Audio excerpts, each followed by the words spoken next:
Well, hello! Thank you so much for joining me again on my channel. If you're new here, my name is Cece and I combine traveling, van life, getting ready for a minimalist lifestyle, and reading and owning a ton of books. That doesn't go together. That's my life. Anywho, I was doing my first trip in my van and checking out some things, and I was so excited with everything that I absolutely did not have much time to read. I only read 5 books in November, so let's combine my wrap up with the balancing the shelves video, where I just make sure that more books are physically leaving my home that are coming into my home, because preparing for van life, minimalist lifestyle, I can't own books. So let's go back to the beginning of November, where I pre-filmed an arrival and some unhaul. So let's balance that out first. So it's the first book mail of November, and we have Me, My Dad, and the End of the Rainbow. This was recommended in, I think it was on Reading Sprints. Was it on Reading Sprints? Or it was a video that I watched and I just completely fell in love with the idea of this book, of a little boy.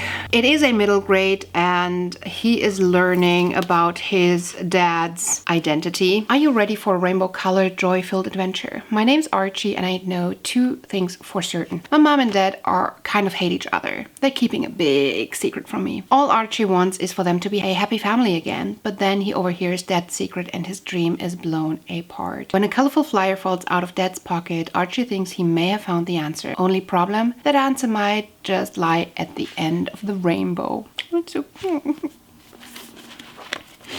oh, this is so cute. I love when pages are illustrated like this. Like, am I just a middle grade reader? Oh my god, look at this. It makes me want to cry even before I read it. Oh my gosh, this is not gonna go well. This is not gonna go well. I'm gonna love this. I know I will. And I'm balancing that right out with Ender's Game. This is gonna go on a journey as a traveling book. I know, Orson Scott Card.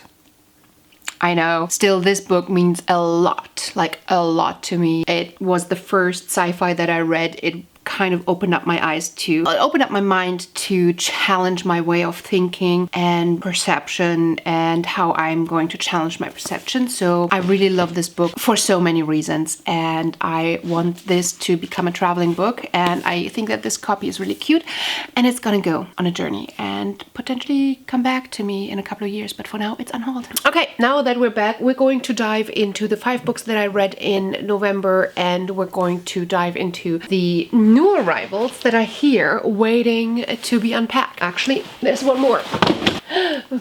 For the new arrivals that are here waiting to be unpacked. First, I'm assuming this is a traveling book. I already opened this up, but I didn't look inside. But yes, it is. Voila! It is 1Q84 by Haruki Murakami.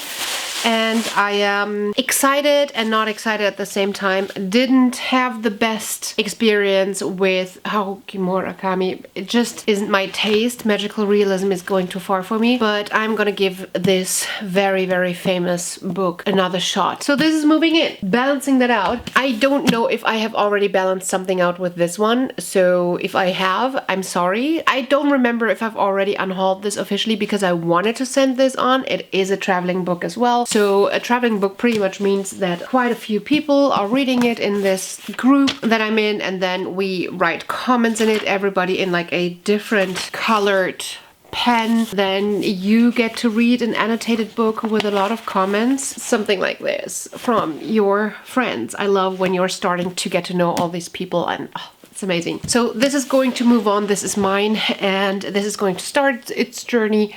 And if I haven't balanced anything out with this yet, then this is the time now. In case, just in case, I have already used this, let's do our first wrap up and balancing out. So this is Oathbringer by Sanderson. It's one of the heaviest books that I've held in my hands. Holding it up for a video is not fun, but It is fun to read. I enjoyed it. I gave it 4 out of 5 stars. Usually these are a 5 out of 5 stars category, but I've had trouble concentrating.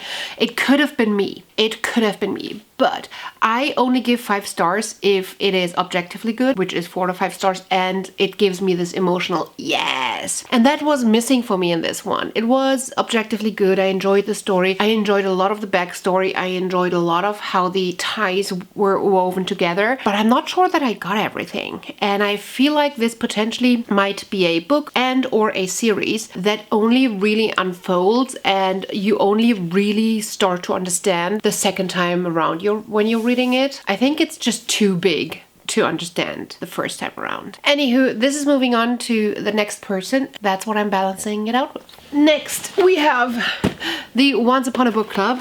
The Once Upon a Book Club is the only subscription box that I'm still getting because we're getting a book and we're getting these little presents that sweeten. Ooh, are we getting a book as a gift? Ooh.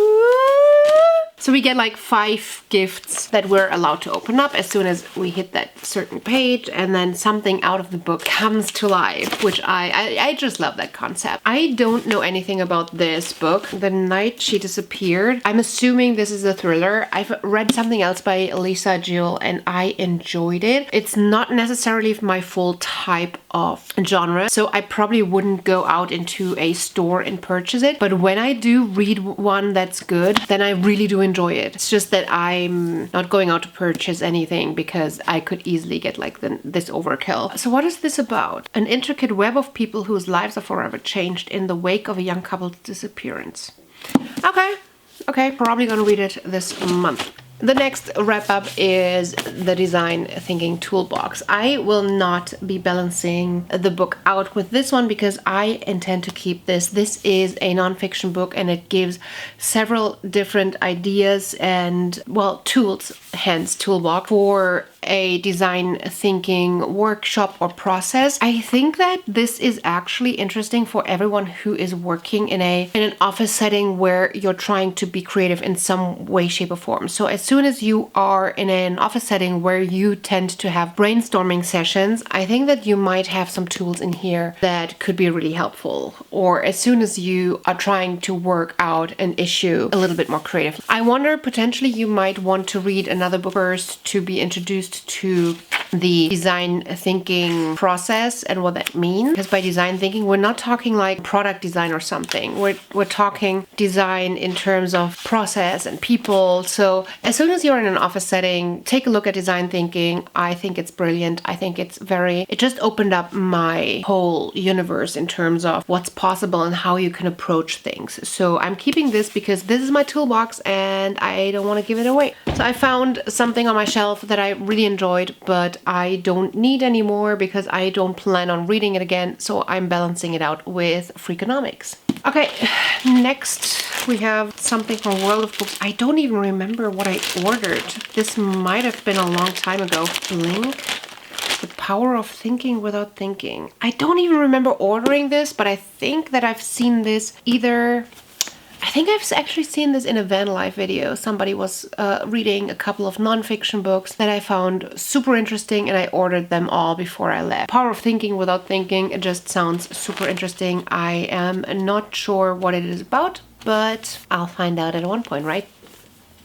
I'm balancing that out with Spectrum Women. There we go into another wrap up. Spectrum Women is a book with 14 essays by Spectrum women who are describing the life from the female autistic perspective. I was super interested in it because I have a personal, private, can't talk much about it because that's not my story to tell, interest in autism and what it means to be diagnosed late in life or later in life. All these battles and ideas. So I was really drawn to understanding more and I was looking forward to reading from the perspective of some autistic people. They will all have a different perspective, I thought. They will all have a different layer to add, and I am loving to listen to them and hear from them. As it turns out, I felt like these essays, the way they were written, felt very detached in a way. It just felt like a school essay. It didn't feel like a personal experience essay, or like it felt potentially more like a retelling of some sorts. It just didn't go that layer deeper that I was expecting from this book. It felt very much staying on the surface of the topic. I haven't read a lot about autistic people. I haven't read a lot about this topic yet, and it already felt familiar in a way. So that was weird. But then what was really weird was, hey, you have all these amazing women just writing their experience, and then somebody thinks that every chapter requires a professional who is neurotypical to comment on what we've just heard. And to me, it just felt completely, I don't know what the right word is, but it felt like condescending. Yeah, I think it felt condescending. It felt like, okay, so here, from my professional view, this is what you have experienced. Why can't the essay stand on its own feet? Why can't the essay tell the story? And I'd much rather have an editor go through it and guide a person who is not an author and therefore potentially not in the habit of writing the same way as other people might. I get that. So I'd much rather have an editor guide them towards, hey, you might want to change this to get the reader to connect or whatever. But having a professional just summarize what the person wrote felt awkward and condescending. Also, there's 2 lines about how complicated and how hard it is for women of color, because when it's hard for women to get an autism diagnosis, it seems to be much harder for a woman of color. So why then? Why are all of the people writing an essay white, cis women?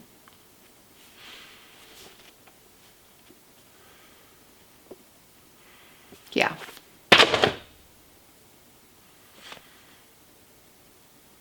Enough said. Let's have something else moving in. Discover books. That's what we're planning to do.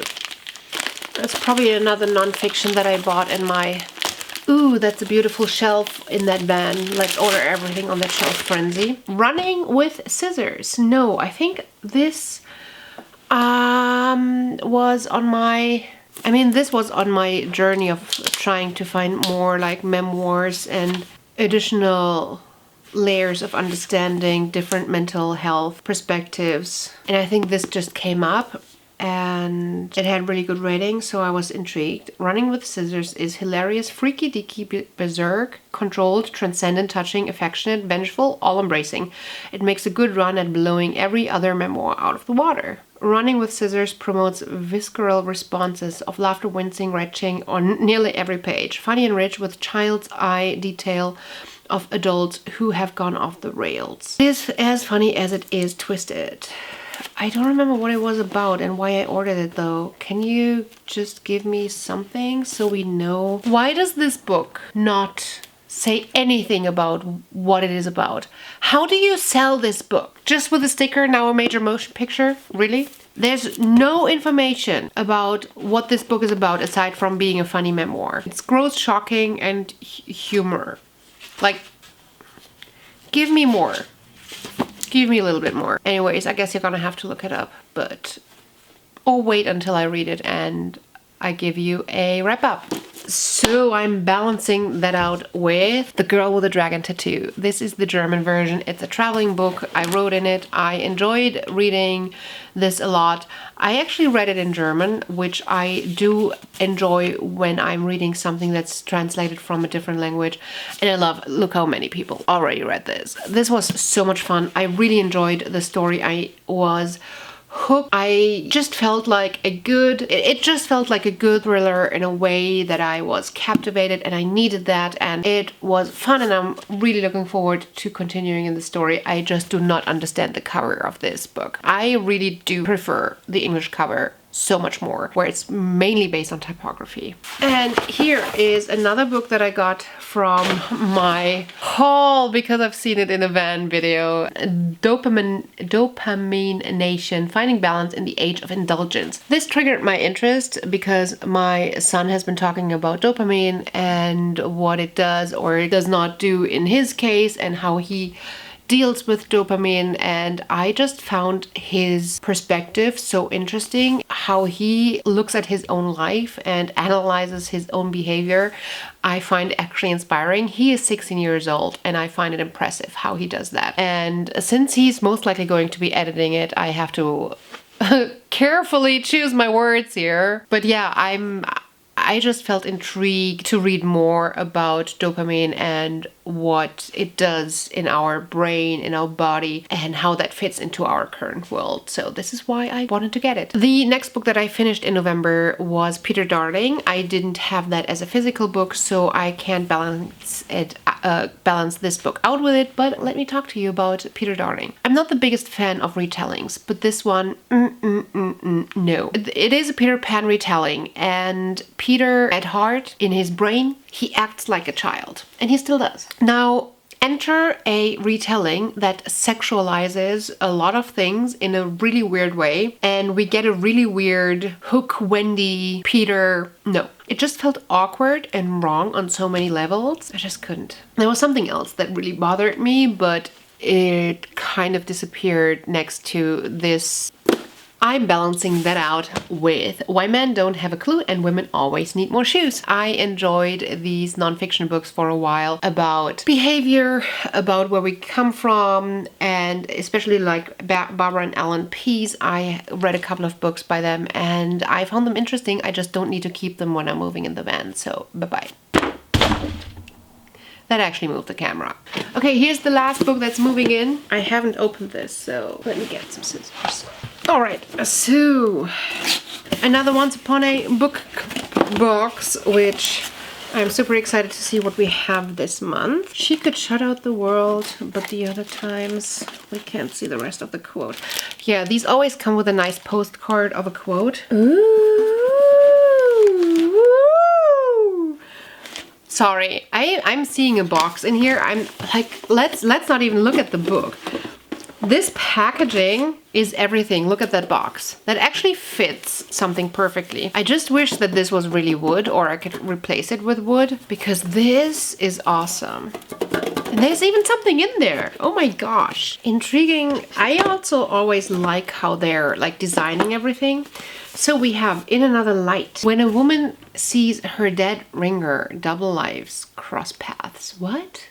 3 years ago, mortuary cosmetologist Phoebe Glassman lost her husband in a tragic accident. No longer the hopeful wife and mother she once was, Phoebe is disappearing into her grief and into the quietude of her job, restoring to the dead the illusion of life. Then the body of a woman named Pauline Steele arrives in the mortuary, and for Phoebe everything changes. Pauline is unmistakably Phoebe's mirror image and bears an alarmingly familiar tattoo. Even more startling is that among Pauline's effects is a faded photograph of Phoebe. Aided by an eccentric colleague, her curiosity is sparked. Phoebe investigates her doppelganger's life and death and uncovers surprising clues to a shared path. Phoebe's emotional journey soon leads to shocking revelations about those closest to her and even herself. When she's driven to the brink, how much of what she discovers can she trust? That's interesting. It's intriguing. It's only 239 pages. This should come first. This should really come first. Okay, so if I'm going to choose The Night She Disappeared for anything for my TBR game, I'm gonna have in the back of my mind that I potentially might want to swap it up for In Another Light. You tell me, which one should I read first? The Night She Disappeared or In Another Light?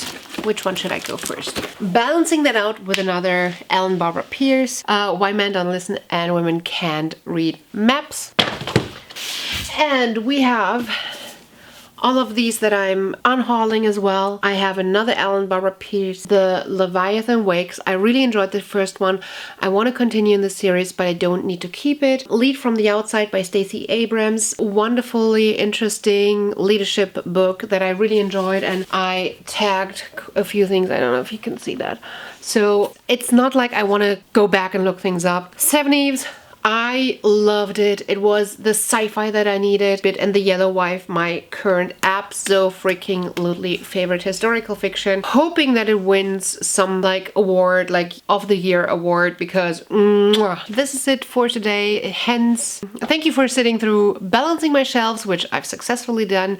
My wrap-up, which I've very briefly, not so successfully, but I did it. And yeah, the shelves are balanced, the books are wrapped up. Let's dive into December. I hope to see you again on my channel really soon. Until then, bye.